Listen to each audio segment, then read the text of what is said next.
community, and culture. We believe in a world where diversity is a source of strength, awareness normalizes challenging the status quo, wellness is a collective journey, and action means equitable investment of time and resources to historically underrepresented populations.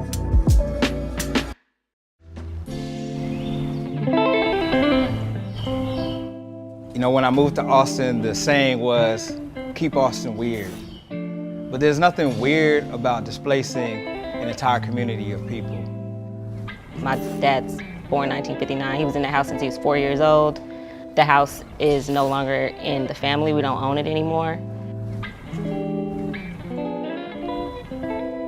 I've seen a lot of our historical landmarks and our Black history here in the city be altered. St. John's was a predominantly Black community at one point. It's a really scary thing, you know, because for a person who is born and raised here, it kind of lives like you're being stripped of who you are. They were already starting to plan to tear down even like the hospital I was born in. You know, this isn't the same city that we moved to 14 years ago. It's really taken a toll on a lot of folks here in town. As much as this city is super welcoming, I do think that there's just a lot of people that go under the radar and like their needs go under the radar or they can't find the space. And I think that DAWA works really hard to create that space for that group of people. The acronym is Diversity, Awareness, and Wellness in Action. I chose DAWA to have that foundation of healing from the very inception of it. It's like a prayer. DAWA is medicine. It's a Swahili word that means medicine. So DAWA has 4 areas of focus. They have the DAWA Fund, raising money, giving cash in hand to those in need. You don't know when your next check is coming, so it was super helpful in like easing my mind and like helping me to not stress during that time, feeling supported, still feeling purposeful, and just having that as a resource and support to lean on made a crucial difference for me. I was working for a commercial investment firm with their maintenance division, and I was kind of fed up with the way I was being treated, and that kind of came to a head one day when my boss made a significant remark, and this was around the George Floyd and a lot of Black Lives Matter acts. When he called me and he said that someone had had a bag of mulch and had put their foot on the mulch and said, "What does this look like to you?" That kind of shook me up, and I actually had my first anxiety attack that day. He was just like, "Mom, I can't do this. It's not safe." I'm scared. I'm like freaking out. I can't move. And she's like, "Well, breathe." I was like, "I can't." And I was just like, then it's just time to go. That's what really was the straw that broke the camel's back. And then the next thing he told me was just like, "I just got a grant from DAWA." Just the next thing you know, he's self-employed, a Black-owned business owner. It really felt like somebody saw me and was like, "You need this. I want to help you. I want to see you grow." And that's exactly what it was, and that's exactly what it did. DAWA Studios is a content creation studio for the BIPOC community. DAWA is about that action. It's not just random letters. There's no separation to me between art and community. Like, art is one of the most powerful tools to build community and bring people together. And that's something that I've always kind of known innately, but also something I've explored and grown in terms of my ability to do that. There's a lot of people who said they were going to be doing X, Y, and Z, and it always happens like that. But then there's also a population of people who actually do the work. In partnership with South by Southwest, Vision 8291 focuses on centering and elevating the work of visionary BIPOC artists and leaders with the intention of annually raising funds to directly support the work of Austin BIPOC-led grassroots organizations. And the Black Lives Music Fund creates artist education and economic initiatives to help recipients build sustainable music careers. DAWA is out in the community providing something that's so positive, and it has healing mechanisms to it. We have organizations like DAWA that fight against the grain, even on a level where Chaka's, downtown at City Hall, raising his voice in there and advocating for us. You need the people that do that. After working with DAWA, I had a true shift in my belief system in the way that nonprofits can be used for truly accomplishing and staying to what the mission, vision, and goal is that is set out. What it looks like right now is that we distributed almost $300,000 to the community in 5 years, including $32,000 during the winter storm. When he seen that Weekend was actually out there putting our lives at risk, DAWA called and asked what they could do to assist and gave us a donation, which helped us buy most of the resources actually that we gave away. The work that the social worker does, the work that the teacher does, the work that healthcare providers, those that take care of our elderly, their work is so essential. So when we support that specific group, we are supporting an entire community. It feels good to know that there are people who are willing to invest in those of us who are out in the community trying to make a difference. They invest in us all the time. It's time for us to return the favor. I mean, this is what makes Austin weird. This is what makes Austin great. Leaders like Shaka that really want to build a community, and it starts at that grassroots level. When I think of DAWA being here for a long time and evolving, I think of more healing, more medicine, and more opportunities and resources for Black and brown people within the city. DAWA means building the capacity of givers to give. The future for DAWA is making giving to the givers a national movement. I've put my time, my sweat, my energy into this place that I love, and I have to make sure that myself as a giver, the generations that come underneath me know that they have a place here. So if you are someone that has been moved by a teacher, if you are someone that's been moved by works of art that you see, if you're somebody that's moved by live music and things of that nature, it's gonna go away if you don't invest in it. And so when you invest in someone like me and you invest in DAWA, you are empowering thousands and thousands of people to be whole, to be themselves, to follow their passion as educators, to follow their passion as caretakers. When you invest in DAWA, you're investing in them, in that community, in their work.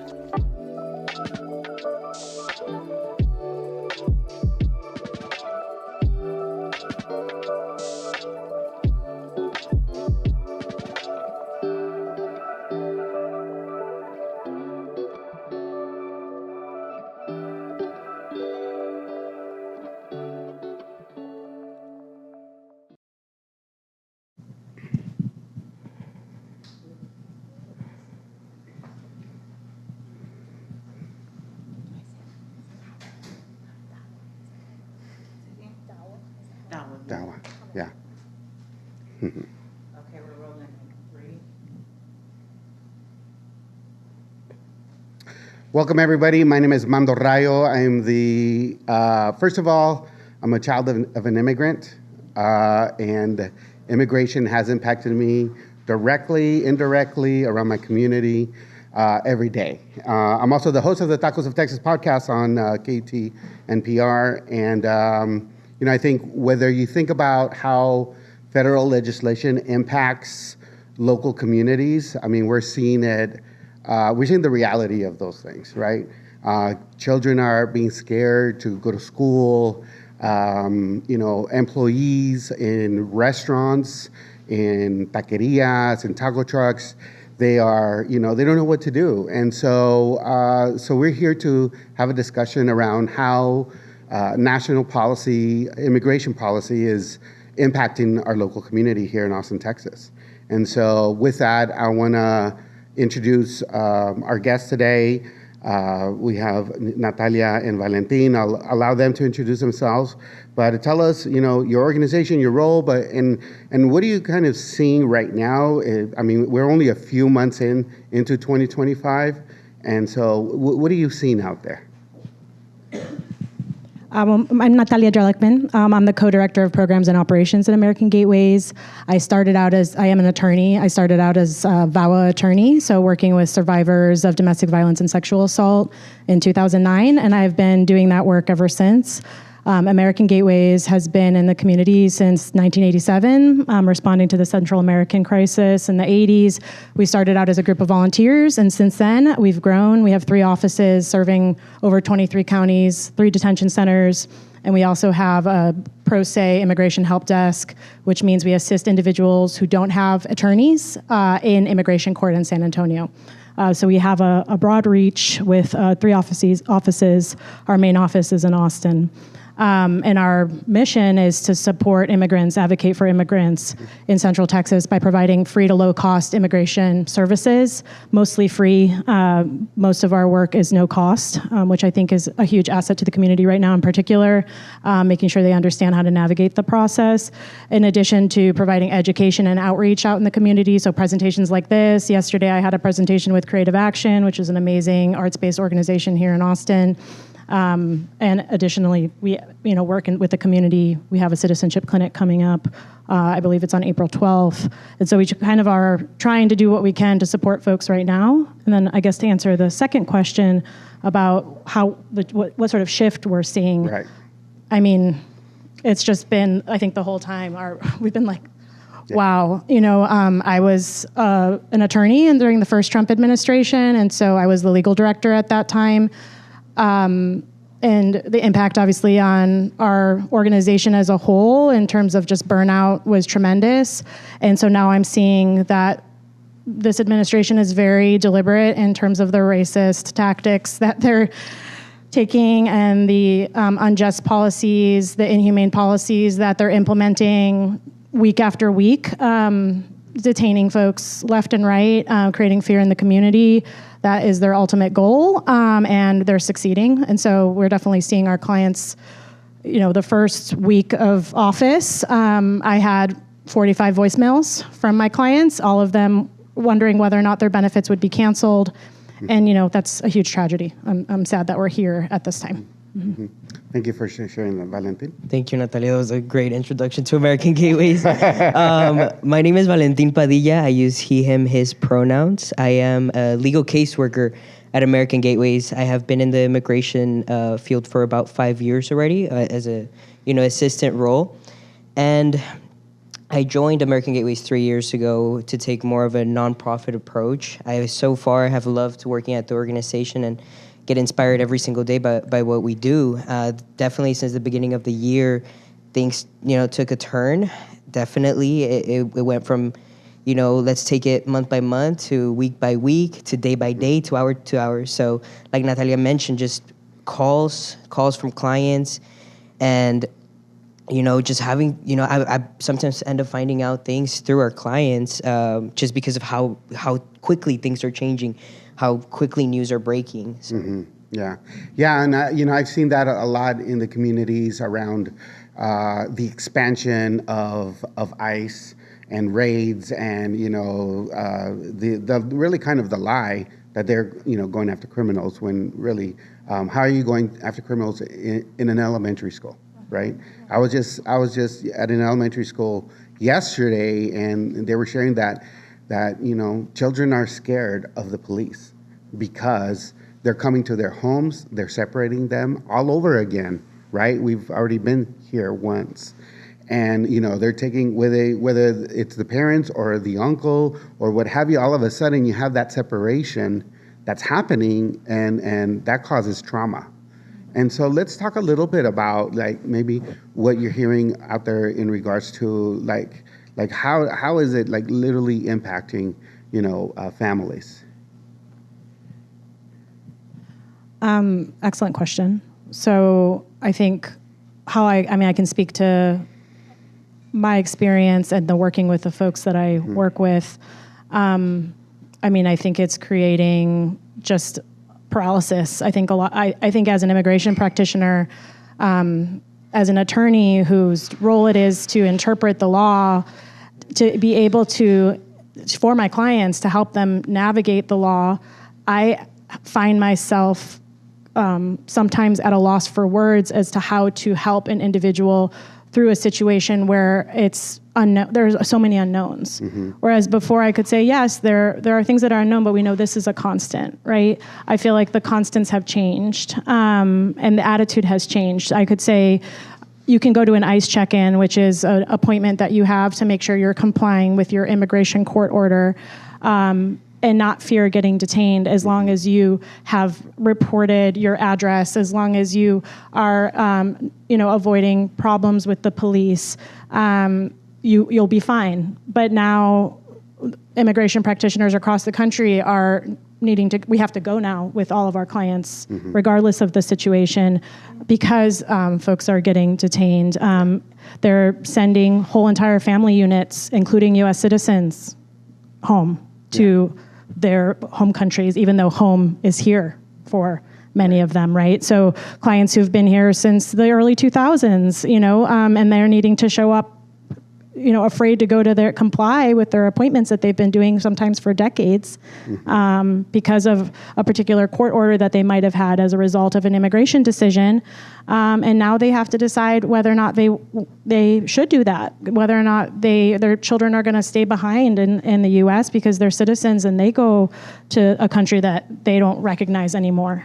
So I think it's really destabilizing. I think it's very intentional, and I think it's incredibly unjust from a legal perspective for somebody who has been here who's contributing to society, who's been here, who's purchased a home. Somebody on the last panel previously mentioned that, purchased a home, has a business, is employing individuals in this country, and then all of a sudden your whole entire life is turned upside down. I think just having the visualization, I've seen. When I was a legal intern, I saw the results of a raid in Maryland. And I remember, it's just like a haunting image for me. I remember seeing the home of the individual, the door was open and no one was there. That's so, the whole entire family was sent, on the turn of a dime, sent back to a country that they don't know or haven't been to for quite some time. And just imagine that as someone I have the privilege of U.S. citizenship. I acknowledge it's a privilege, right? So I don't have to worry about that, right? But my clients do. And I can't imagine feeling that fear every day and how that impacts your psyche, affects your nervous system, your ability to do the things that you normally do. So I think we have individuals who already experienced trauma leaving their country. That is a trauma. Many folks leave, they don't want to leave. They're leaving because they're afraid or some sort of circumstance doesn't make that country habitable for them anymore, and then they come to the border, they experience trauma by ICE officers who have guns, who are questioning them, and they're sharing their stories. And then they come to this country, they experience detention potentially, right? Or many of my clients experience trauma here. They're, encountering, they're survivors. They've reported a crime to the police. They're trying to do their best to get ahead, and then now this. Yeah, Yeah. No, it's hard, and it doesn't matter. We always see out in the news that if you're undocumented or what have you. But I mean, we all look the part, right? And it's interesting whether you think about these raids, and you can be caught in that net as a U.S. citizen too. In the first term, my passport was taken. And there were some cases where they were investigating people that were born along the border, and they were basically people became stateless. And I actually had to prove that I was a U.S. citizen, that I went to school here, that was baptized, that did everything, and that was a long 4 years, And so Valentin, can you talk a little bit about kind of the long-term effects of some of these actions towards families? Well, I do want to bring up a good point that you mentioned. Us as immigrants, children of immigrants. I immigrated from Mexico City to Laredo, Texas, which is a border town, right? Mm-hmm. So just seeing the changes within that community that is along the southern border of Texas, I think that the change that I've seen right now is just how can you serve somebody who is going through a set of trials when you look so much like that person, right? The second wave of trauma that you feel as an advocate is something that is not spoken about too much. And so the changes that we're seeing right now, even within our organization, I'm very grateful for American Gateways, providing certain things for us to de-stress and self-care hours, but we got to be realistic. Like we are also, as advocates, feeling the effects of that. Yeah, and I think while there's a lot happening in our communities, and we have to ensure that people understand. And I think it was mentioned in the previous panel that we are here, and we're here to support our communities and use our privilege when we have it to do something, and we don't have to just oblige when somebody comes knocking on our doors. And so the idea now is like, okay, what can we do as individuals to support immigrants, to ensure that we keep families safe, but also within your purview of American Gateways is like, what have you seen that's been effective in supporting families? Knowledge is power. Knowledge is power. Like that is the biggest, strongest tool that you can use. So like you mentioned, know your right presentations and empowering the clients, right? And that doesn't always mean like, let me sit down with you and go over all these constitutions and all your rights and everything. Sometimes that just means like, in this meeting, in this client meeting, you have complete control of how you want it to go. You empower people through small actions, right? Like you can't just tell somebody, like push somebody to the edge and say like, you gotta fly now, and then like throw them off the cliff. You gotta tell them like specific little things and you give them the power, right? So with my clients, I make sure that every single time, like, hey, you're the boss here. I'm working for you. I'm on your time, like that's how I would go about it. And we've seen proof that Know Your Rights presentations are working. I mean, I think there were news stories about what's happening in Chicago, and individuals, who are where ICE is arriving to their door, they don't open the door, and so ICE isn't meeting their numbers. And one of their Immigration and Customs Enforcement, for those of you who don't know what that stands for, and that's the enforcement arm of immigration. And so, like, they were coming to their homes. They weren't letting them in because they knew that they didn't have the right paperwork, and that's pretty powerful. They're not going to be able to unjustly detain folks in at least the private space. Public spaces are different, but in the private space, that is a definite tool. I think, working with communities, if you are somebody who has that information, knows how to give a Know Your Rights presentation, giving it to your community, providing red cards, those immigration legal resource red cards to folks that have their rights listed on one side in their language, on the other side in English, saying that they're going to remain, they have the right to remain silent, they're not going to cooperate, they're not going to open their door. I think that's something that we can do, right? And support and advocate and not be quiet. I will say that to that point, I went to Chicago early February, and in every single street you would find one of these like Know Your Rights cards or posters, and that is all grassroots, right? Yeah. Like that is all like people mobilizing within the community, right? And I came back from that trip very inspired because I'm like, Austin, as Austinites, as wherever you're hearing this, you gotta start doing that. We all have something to contribute, right? Sometimes we're afraid of not knowing what to say, not the right thing to say. What if I give them wrong information? There are so many, and maybe Natalia, you can help me out with that. So many like nonprofits like ours that have that information online that you can find it, just print it out, pass it out, Yeah. No, I think it's so important. There's definitely a lot of information online, but when it happens right at your door, in your home or in your workplace, you need something, right? And so what we did is really look at, all right, who obviously, having a taco profession. You're welcome.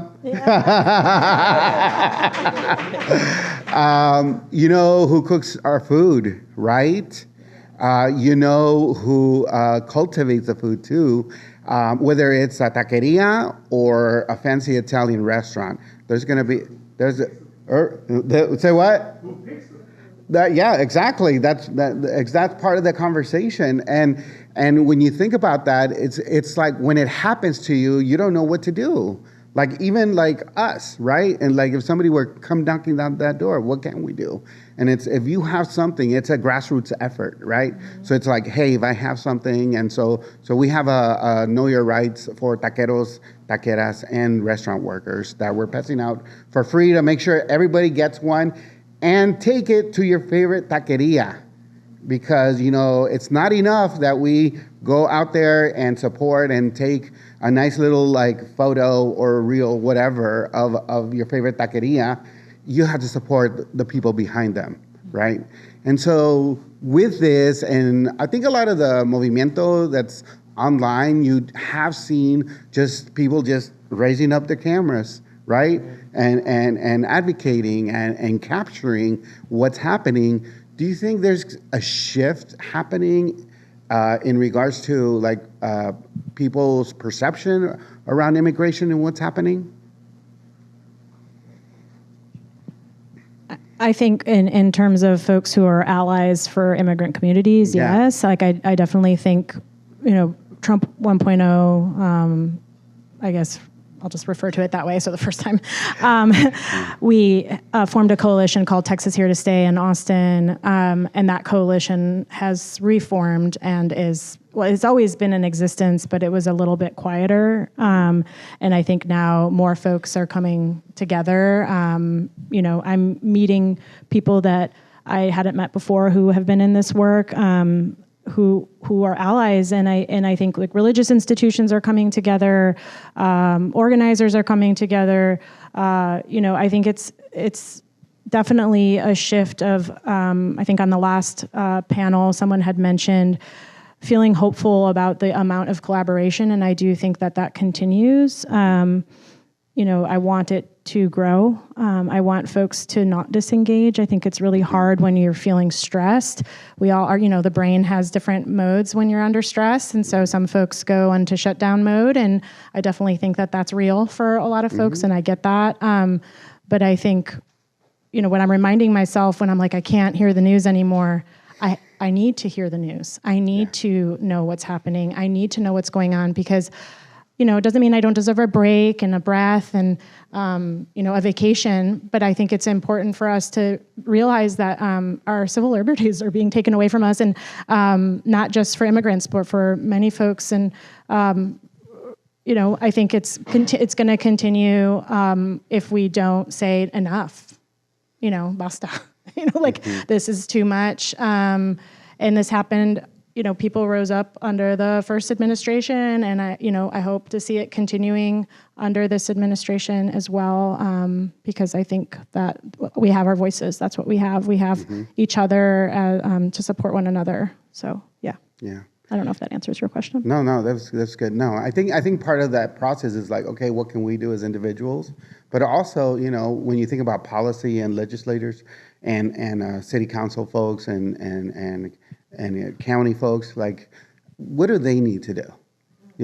What is their role in speaking up? Austin has been a sanctuary city, right? And I don't know anymore, right? And so what's happening? I know in Pflugerville, there's a detention center, and I think we've seen a little bit of some activation in the Rumberg area, which was mentioned in the previous panel. That that is really kind of where you see a lot of immigrant communities. So, what is the role of policymakers or local council folks? I think speaking up even more against unjust policies, not letting, not getting bullied. I think that's difficult when you rely on federal funding to run your city. Because we do get federal funds to do some of our work, right? So, in the context of service providers, like a lot of the money is federal pass-through funding, right? So, if they freeze that fund, a lot of folks won't be able to keep doing the work. And so, I think, council members are concerned about that, and I think if they mobilize their constituents to say, hey, like, do you still want to get this service? Like, then you need to know that this potentially could get taken away. So it's informing their constituents, letting them know what's happening, and, you know, helping advocate when possible in those spaces, and, you know, if possible, creating legislation. You know, Texas is complicated for many reasons around that, but I think doing what they can to advocate for their constituents and all their constituents, not just some of their constituents. So. Yeah, Valentin, you mentioned a lot of the work within kind of the nonprofit sphere, and, you know, should, it might be a rhetorical question, but immigrant advocates, organizations in this space, should they be the only ones doing this work? No, absolutely not. Everybody. That's what I kind of want to get like people to understand. Like, we all have something about us. Like, we all bring something to the table. It is communal work partnership that's going to get us through these next 4 years and endeavors, right? Like, it is we've had people who who are great dancers, or who have bands, who are coming together for South by Southwest during this week, and they're fundraising and donating and helping and uplifting immigrant voices. Like, we all have something, even like something like, I don't know, like paper mache, like, you know, you can make forms and sell that, and then, you know, like, there's just everything. We all bring something to the table. Yeah. No, I do see that a lot. And, you know, I think you don't need permission, right? That's right. You just got to go out there and mobilize, whether you're using art, music, you know, where you eat, the communities that you live in. There is somebody there that what I would say is like, that needs your support, right? And so it's interesting kind of how I see Austin when you know, look at the deeper levels of Austin. We like to talk about being a progressive city, but we're not. You know, they're like, you know what, let's just stick to South by Southwest and have fun and a good time. There's two tales of Austin. That's right. Exactly. And so we need to dig deep and look at ourselves in the mirror, and to really think about, like, what's my role within, you know, this conversation. You talk about Romberg as one community, Dove Springs, that's right. The other one that has, that's right. Those are two communities that have the largest immigrant population. Yeah. And probably some of the best tacos too, by the way. He's an expert. Yeah. So speaking of, like, you know, what's next? You know, I know we're kind of inundated with a lot of things happening out there. What can you do? I'll give you a couple of things. What can you do as an individual, just yourself, and to affect this change, as well as, like, if you have an organization, right, or if you're part of a group or an organization, what can you do?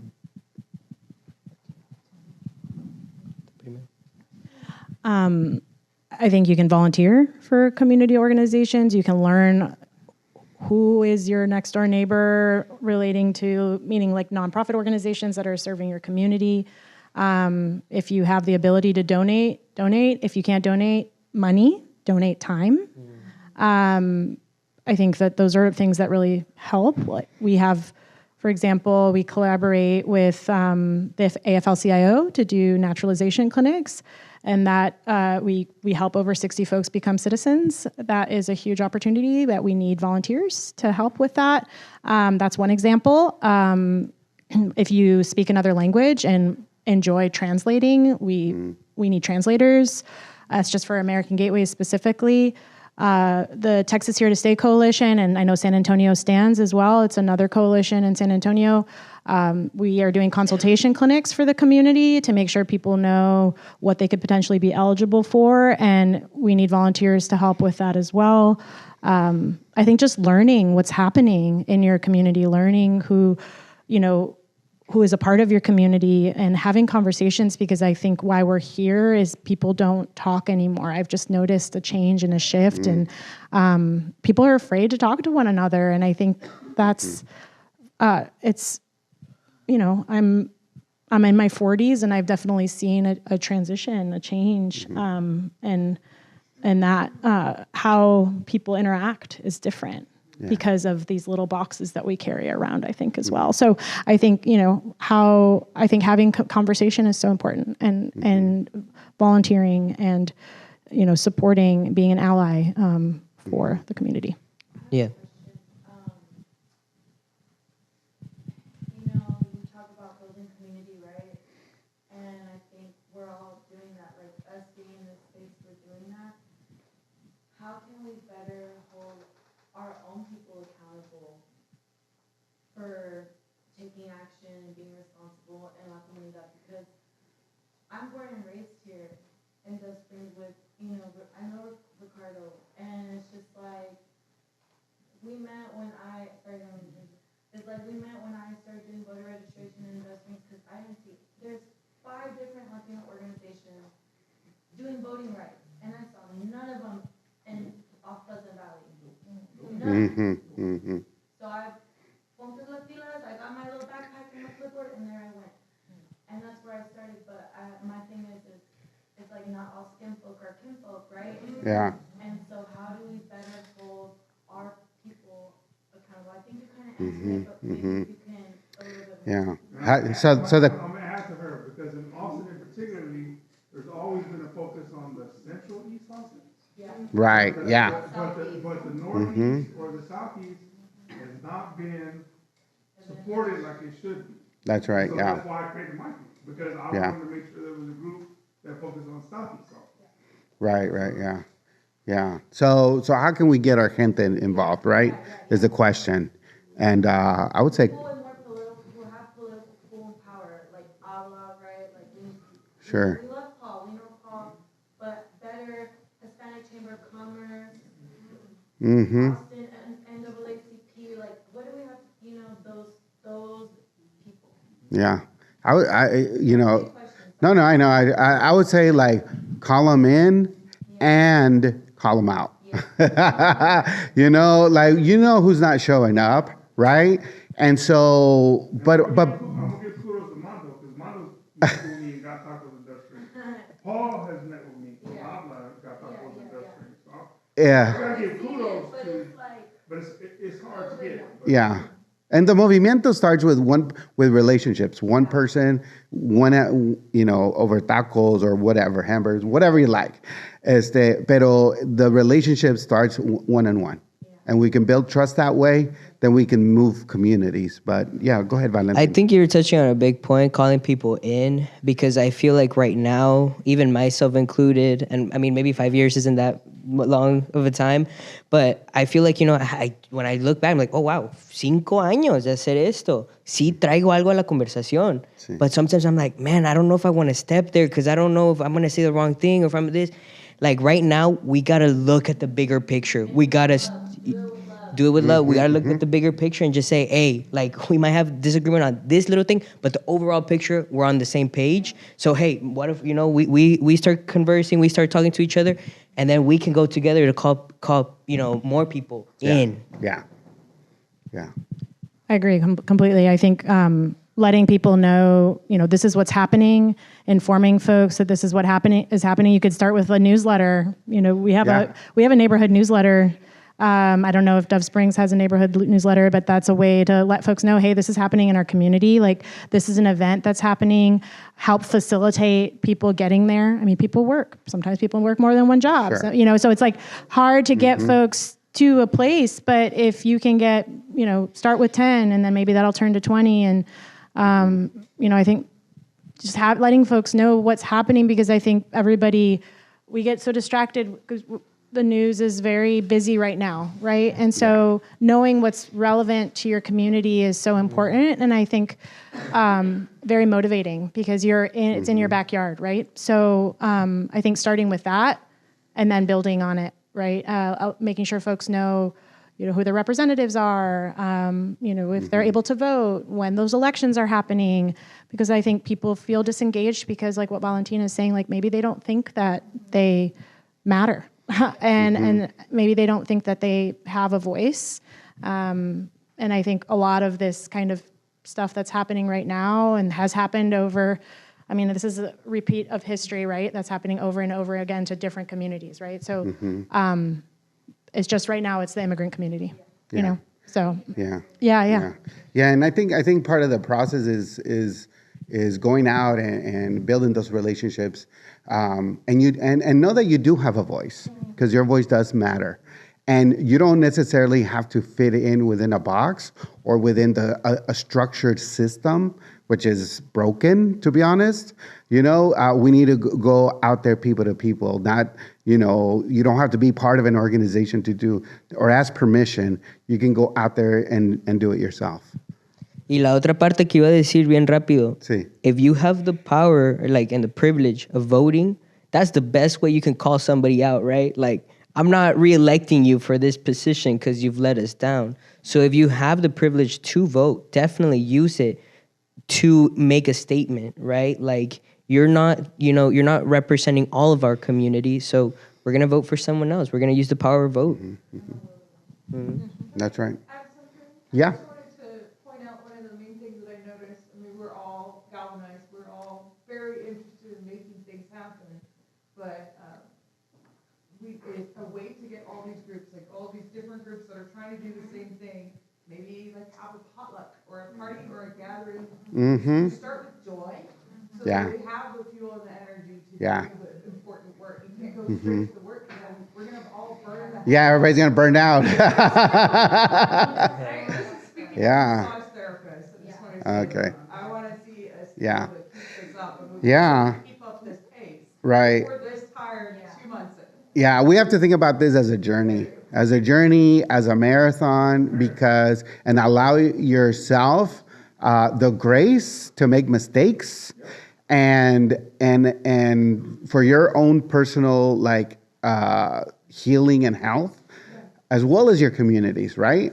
And so I think that's all part of the journey. Like focusing on what we have in common instead of only focusing on the one thing that, like you were saying, what we're not agreeing on. We have more that we agree on than what we don't agree on. Find those folks. It's in our mutual benefit. Yeah. To put our differences aside when it's affecting our community. Between me and you, we may have disagreements, but nobody else needs to know. It's Right. Between me and you. When we talk to the outside, it's mutual benefit. Yeah. Good. And I think the tool that's being used right now to divide us is fear, right? So how do we overcome fear? We learn about our communities. We speak with individuals. We learn that there are stories beyond what is being presented, right? So, aliens equal criminals. Aliens is the legal term that's used in legislation for immigrants. That very term in and of itself is problematic, right? So, I think it's important to realize that this is intentional. There's an intentionality behind what the administration is doing in order to create confusion, and the confusion destabilizes. And so what do we have to do? We have to have conversations and learn what is real and what isn't real, what's truth, what's not truth, and come together and have joy, and have conversations from that joy that could lead to strategic organizing. Yeah. Love it. Thank you. And we all have a role to play in your own town, your own city, your own neighborhood. And in the famous words of a taco proverb, if a tortilla can rise, so can you. So thank you so much for joining us in conversation, Natalia and Valentin. I appreciate you coming on. Thank you for sharing. Gusto, gracias. Thank you, DAWA. Awesome. That was great. Check. Thank you. It's always the cilantro. If there's black beans, it's definitely. He's gonna start recording. I'm gonna give you like a 3, 2, 1. Perfect.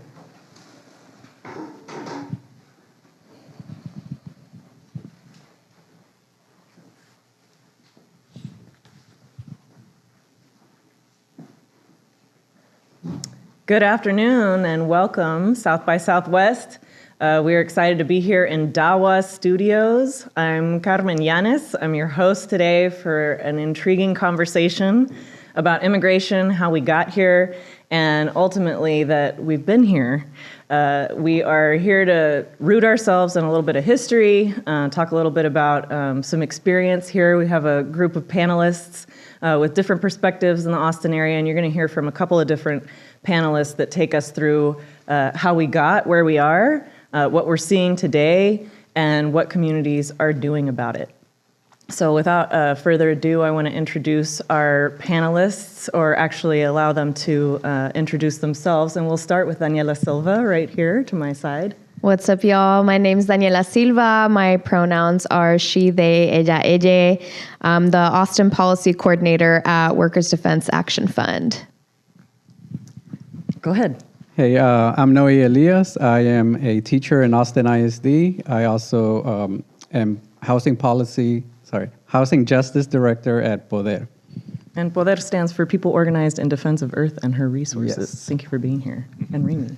Hi, I'm Remy Coe. I currently serve as Senior Policy Advisor to Austin City Council Member Chito Vela, District 4. But I also have a background as a immigration attorney. And I previously taught some aspects of history of Asian immigration at the University of Texas. So we're excited to be here and have this conversation. Like I said, there are so many different perspectives that we can come at this topic with. But let's place ourselves a little bit, because we're here in Central Texas. We're here in the capital city of Texas in Austin. And I like to root us in a history that goes all the way back. I was just in a conversation about mobility justice across the country and what that looks like. And folks are really looking at the history of the land that they're on. And we hear a lot about it. Land acknowledgements, which I think are sometimes better thought of as people acknowledgements, understanding that people have been living on this land and dealing with these issues in different ways since before these systems that we're all operating in. So one of the names for this place that we live in is Yakatzol, which refers to the Balcones Escarpment, which is a really special landmass. The hill country is to the west of us, and the Blackland Prairies to the east of us, and the coastal sands to the south of us. And there have been people considering this place special for a really long time, as long as there have been people. So we hear about the Tonkawa, who were displaced from Austin, the Comanche, who took a lot of this area once they had horses from the Spanish.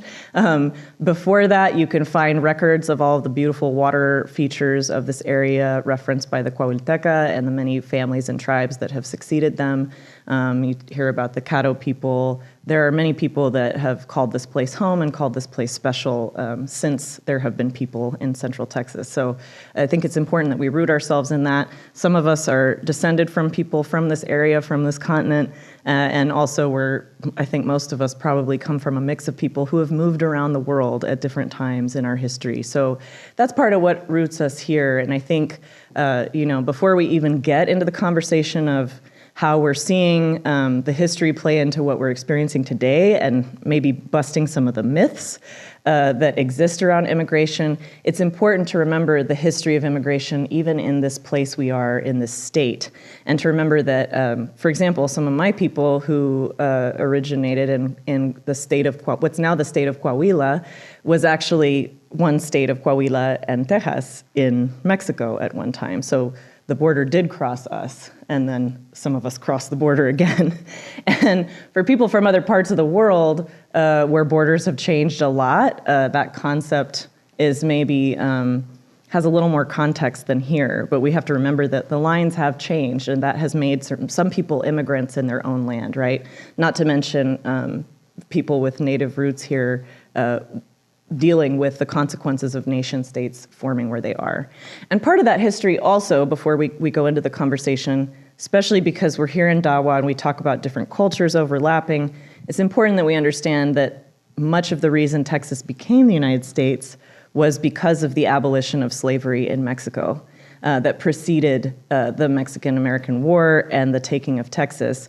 Because if you go back in the history of Texas, Anglos came into this territory, many with slaves, and when Mexico outlawed slavery, there was then this big economic clash for those slave holders. And so there were many raids in this area by both Mexican officials, but also there were Comanche raids. And there were Comanche raids in South Austin. If you know Austin well, you can think of the area of like St. Elmo, South Congress, You had freedmen's towns there. You also had Comanche raids as late as 1915, 1920. So history is just behind us, and we really need to level set as to why it is that some people became immigrants in their own land over the question of liberation for people who were actually enslaved, and how that decision making has happened. So that's a few 100 years of history to forward us back into this talk of Central Texas today. And Ramey, I want to start with you just for a moment, because we talked about how you have your personal experience here in Austin. You know a lot of the history. I hope we can get into the very first, anti-immigrant laws, which were actually explicitly based on race, and maybe you can clue us in a little on that. Let's start there. Just, when we talk about immigration being highly, highly racialized, why is that? Give us a historical frame. Yeah, certainly. So, for a good chunk of the early history of the United States, there wasn't much in the way of what we can think of as immigration law today. Congress did pass a law relating to immigration and naturalization in the late 1700s, but it was pretty bare bones. For most of the 1800s until about the 1870s, the process for becoming a U.S. citizen was pretty straightforward, and it was pretty kind of fast and loose, right? There was kind of general rules about, if you've been here a sufficient time and if become a resident, things like that. And a lot of times the process for a long time was something as simple as you would just go before a judge, and it didn't have to be any, it could be a very local or regional judge. You had to maybe have like a witness or two who could say like, yeah, I know this person, they've lived around here for a while, and they think of this as their home, and the judge would say, okay, sounds great, you're a citizen now. And so there really wasn't much in the way of, say, like a process, application, things like that.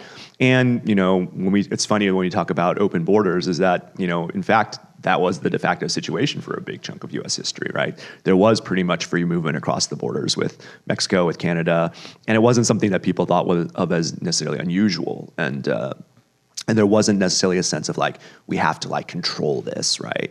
And of course, there's a number of reasons for that. But once you hit the 1870s, starting, of course, with the 1840s, but even a little earlier than that, you started to see the first groups of immigrants come from Asia.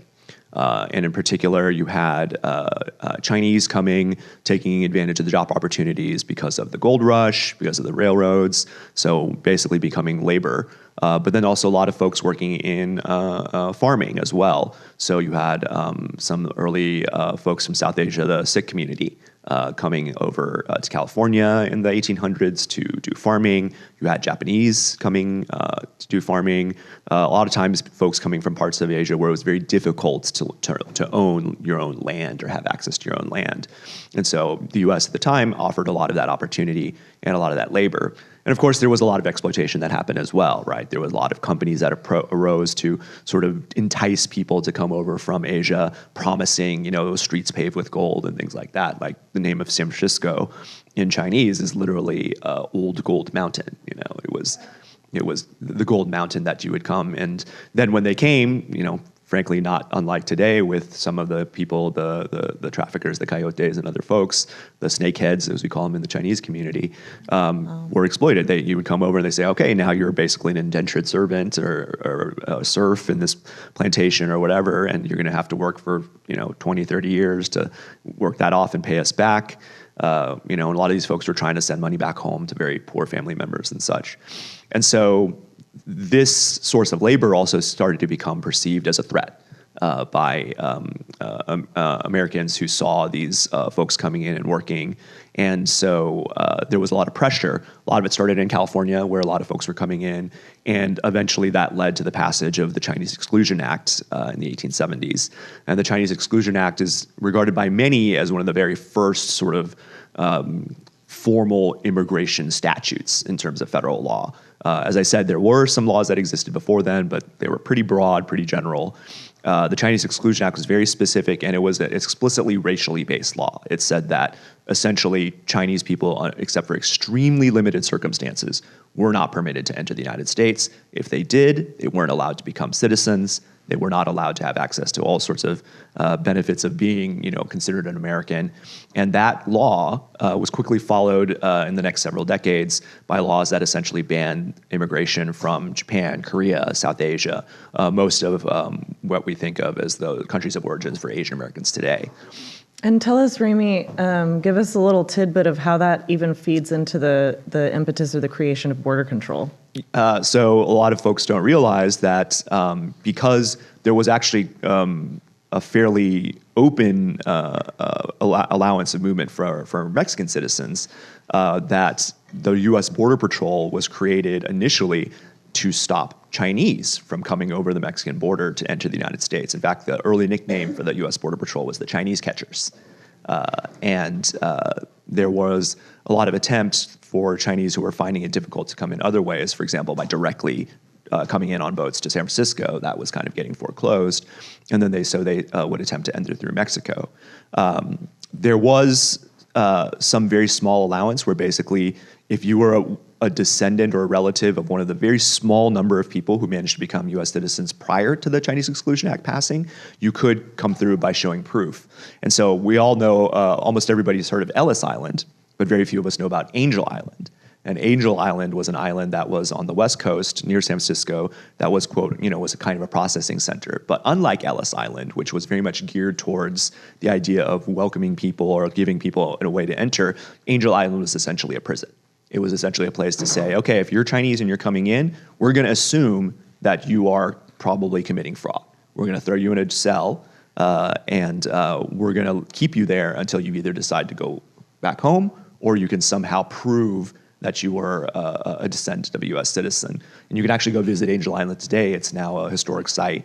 And you can see in these cells the remnants of poetry carved into the walls by Chinese prisoners, sort of lamenting and talking about the hardships and the cruelty that they were facing. Wow. Yeah, and I think you hit on something that I want us to come back to later in this conversation, because where you see the roots of a very racialized system in our legal systems, you also see the impetus of a carceral component, right, which is also tied to its own industry. And so it's really important for us to look at how, the concept of citizenship or a lack of citizenship is very much, it's created by these structures and these systems. And oftentimes now we're seeing how the carceral system is also very much engaged, because if you exclude people, if you deport people, they have to be detained. And so we start to see these really carceral systems that are also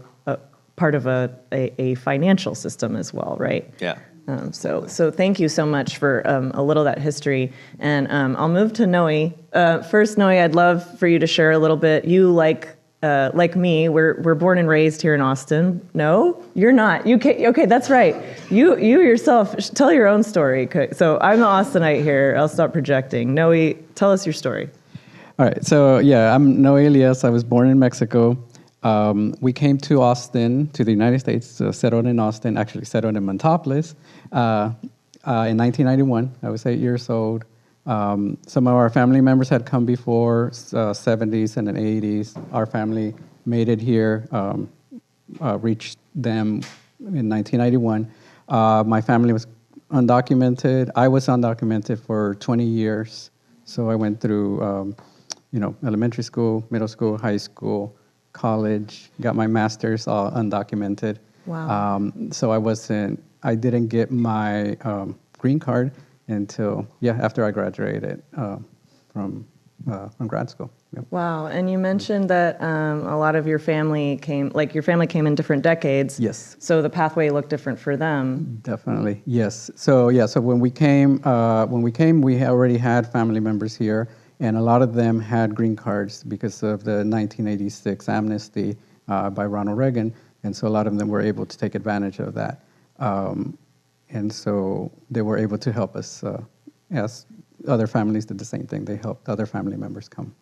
Yeah, and that's one piece I really want to underscore, right? Because a lot of folks who haven't interfaced with the system may not realize that 1986 represented one of the largest openings of pathways to people who had been living with undocumented status or in limbo, and that was under President Ronald Reagan, who, speaking of expansion of the carceral system and all of these other things, we don't necessarily tie to immigrant rights, but actually, it was under that Republican administration that we saw that. And on the contrary, we've seen very criminalizing legislation come out under, Bill Clinton, under Barack Obama, the weaponization of systems created under President Bush in the 2000s. And so it's really important to realize this is not partisan when it gets to the systems that decide really whether you're here undocumented or whether you're here with status, whether you're a citizen or not, is really almost dependent on where and when you are and where you're from. And anything you want to add on that, but I also want to say you now are a teacher in the ISD. You teach students who may or may not be in a similar situation to you, what you were in as a young person. How has that impacted your view? Yeah, so I guess I can add to what you said earlier. Yeah, so as living as an immigrant, especially undocumented, you go through waves. So when we came, it seemed, pretty safe to get here. Crossing the border wasn't, as difficult as it later became. And then definitely, under Bill Clinton, it became a lot more difficult. My dad was deported in 1996. He was in Mexico for a couple of years, and he came back. And that's the same thing that we see, I see with my students. I mean, my students, I see like a parallel with me, like the experiences that I had when I was in school, I see them having the same things where sometimes, like especially right now, like, the terror, the thing, the mass deportations, the everything, and everybody's on alert, everybody's, stressed, we still have to go to work, we still have to go to school, we still, we try to live our lives, but, you feel that terror. Same thing that I went through, I see my students going through the same thing. Yeah, and so, unfortunately, I'm sure this is a very triggering time, I think, for a lot of folks, especially, I would say, especially a lot of young millennials who maybe were children during the early 2000s, a time when we saw a lot of anti-immigrant legislation from the federal wing. I was a college student in Chicago, actually. I remember millions of people marching because the cities that were very clear about the massive role that immigrants play in every single aspect were really not having it. But the result was that we saw more militarization. We saw, especially in states like Arizona, SWAT teams, feds coming in, and to your point, it's a terrorizing impact on people. And so it affects not only, what's happening with their immigration, but it affects whether people even show up at school. I'm sure you've seen that in some of your students. Yes, yeah. So again, the same things that I would see, like 1996, I don't know, you probably know if something happened in 96 with that history. But yeah, around that time, we saw more deportations. We saw people being more careful. We, as growing up as immigrants, we go to the flea market or, you end up and you're like, no, we're not going out this weekend. Things like that. Same thing is happening right now. Mm-hmm. A lot of my students, their families they bring them to school. They're very careful. We had an incident where the police showed up at school for something completely unrelated. People were staying in their cars, not dropping off their kids because, they're like, what's going on? Things like that. So sometimes you hear something, you see something, and then you're like, okay, we're going to be careful. We're not going to the grocery store today. We'll wait. Just things like that. And unfortunately, with the way that our city is now, that we've been displacing a lot of people, that makes it even worse right now. I have a lot of students whose families used to live in East Austin, in the Montopolis area, in the East Riverside, East Altorf area, and they started school at my school or any other school around there, but they were displaced, but they're still bringing their students back. They still drive from Del Valley. And that's putting themselves at risk, a lot more risk, because like my school, Allison, it was a community school. People walk to school, but I have a few students who live in Dale Valley and Creedmoor and, outside of the city. And so they have to drive every single day. And so, those students, they're like, okay, we're not going, they call in, they're like, we're not going to school today. There was, somebody reported something on, on the highway. And so they won't show up. So we're seeing really that intersection. I mean, all of the issues, the economic pressures that we're seeing any working families go through right now, increased racial profiling or anything like that, all is intersecting with that immigration system. And so if we're looking at it, it creates a lot of issues for all of us, not just people directly impacted. Thank you for sharing a little of that.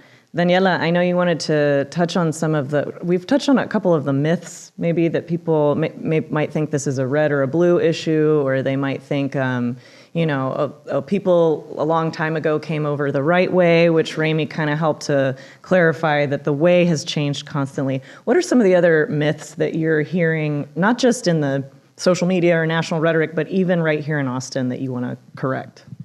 Yeah, thank you. There are several myths that I think have been going on for a while, but are particularly heightened right now.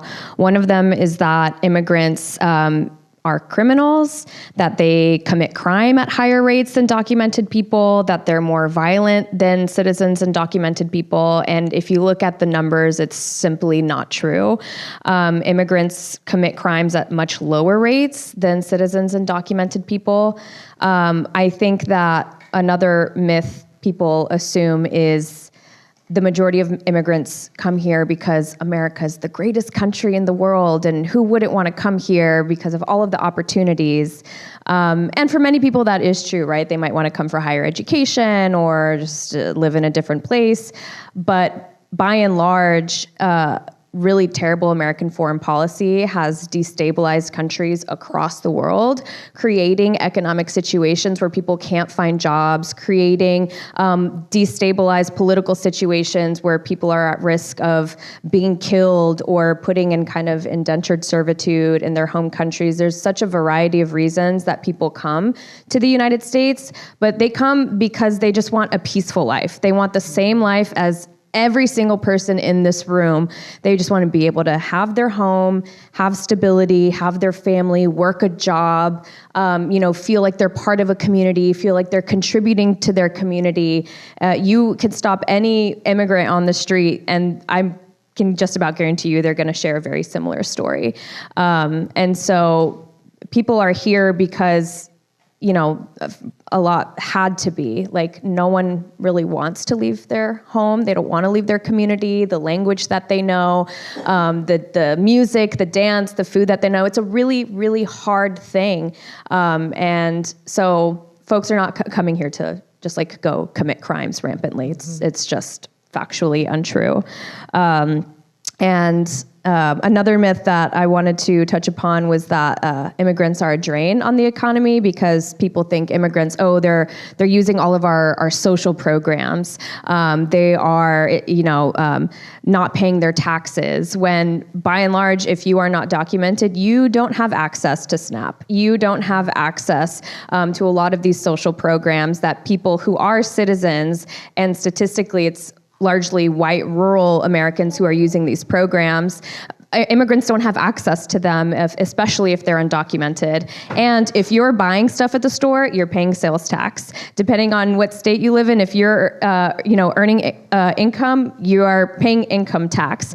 If you own a home, you're paying property tax. Folks who are here are contributing to society. They're actually subsidizing your health care. They're subsidizing your Social Security. They're subsidizing your roads, because they are being taxed without representation, which we constantly hear about. In America, no taxation without representation. Undocumented people are getting taxed without representation because they don't have access to many of these social programs. You might even see, if folks who are more familiar with the system may know about ITINs, individual tax identification numbers, right, which are sometimes assigned, and they're not assigned to give someone authorization to work, but the IRS has a space right there on their form for it, because they know that working immigrants can report wages and indeed pay taxes, right? And our government takes billions of dollars in those taxes.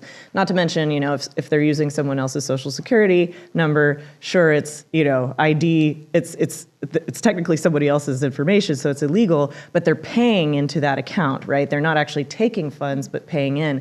And so even just in those two loopholes, what you're saying is that actually there's much more contribution. And we might even say the children in our school systems who are, undocumented, yes, they're receiving the services of the school, but they're also ensuring that school receives revenue for enrollment. And in many of our schools, we've lost enrollment, and our public schools are fighting to stay open to serve the citizen children of our neighborhoods. So tell me, for you, what and you're with Workers Defense Fund now and looking at this on a policy level. So what's the draw for you? How did you become attuned to just what was so disparate between what's really happening and some of the messages you hear out there? Yeah, I mean, for me, it's very personal because my mom is an immigrant. And you brought up George W. Bush earlier, and I was born in 92, so I was raised under that administration. And, my mom's journey to citizenship took 2 decades. She came here in 1991 on a visitor's tourist visa and didn't get citizenship until I was in college. I went to the ceremony with her when I was an undergrad. And her story is similar to many people here in the U.S., where came here on a tourist visa, that lapsed and was briefly without status until she got amnesty in 2001, and then was able to get her green card. But I mean, that process took thousands and thousands and thousands of dollars to even get amnesty. You have to have a sponsor, you have to have $1,000, you can't have any criminal record, you have to have employment and had to have paid taxes.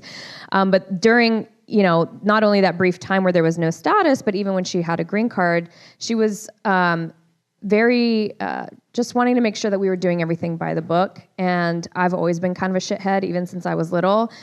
So I was on the internet, probably on MySpace or something, being like, screw the U.S. government, they hate us, and just talking terrible things about— Exercising your free speech. Exercising my First Amendment right.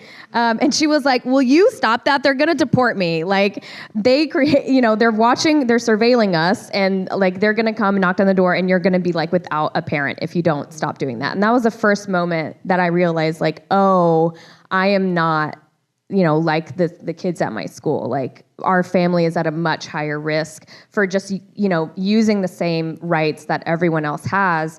But there was always this kind of cloud of fear that like was there throughout my entire childhood of like, if we do things the wrong way, or if there's like the wrong police officer that pulls us over, or like, whenever we would travel, once my mom got her green card, we would go to Colombia, where my family's from, and come back. She would be held in the rooms that Border Patrol would have, or whatever they're called, for hours. I would breeze by, right? Because I was born here in the US, and they would just interrogate her to the point of tears, and they wouldn't tell me what was going on. I just had to wait around at the airport until my mom was let out.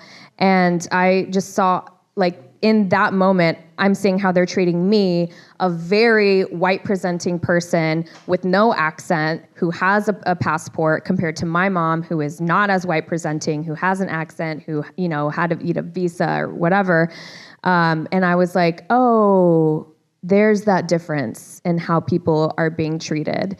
And my mom is an incredible person. Like, she's the person that I think of when I think of the American dream narrative, which like we all know is fake. But in that narrative, like, my mom started off selling beepers out of a Fiesta. I remember being there with her because, probably couldn't afford childcare. And eventually, like, got different jobs and kind of worked her way up until we ended up in the suburbs of Houston.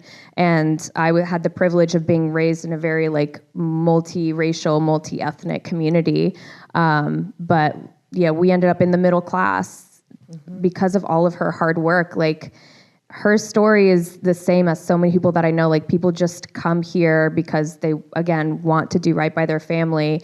And it's completely different as how immigrants are portrayed, not only in the news, but in the media, in the movies, in TV shows.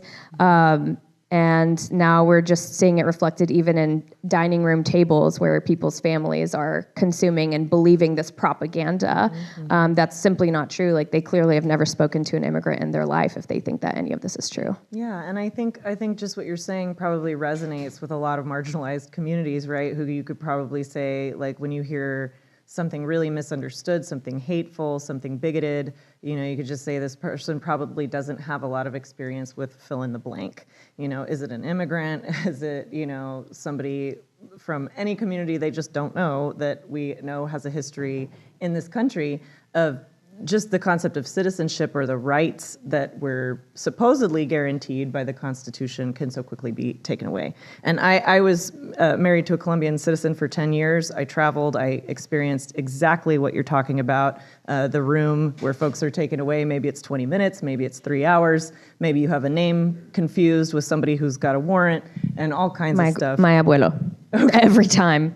Yeah, he had the same name as some cartel guy, so it was always very stressful when he would travel. Yeah, and in those moments, much like if you've experienced the carceral system or being with someone who's involved in the criminal justice system, you see how racialized it is right in front of your face. Who's walking right through and who is held behind, who can pay, who can't. And so we're seeing a lot of those disparities, and thank you for sharing something that is so close to home, all of you, really, especially when it's that first person experience.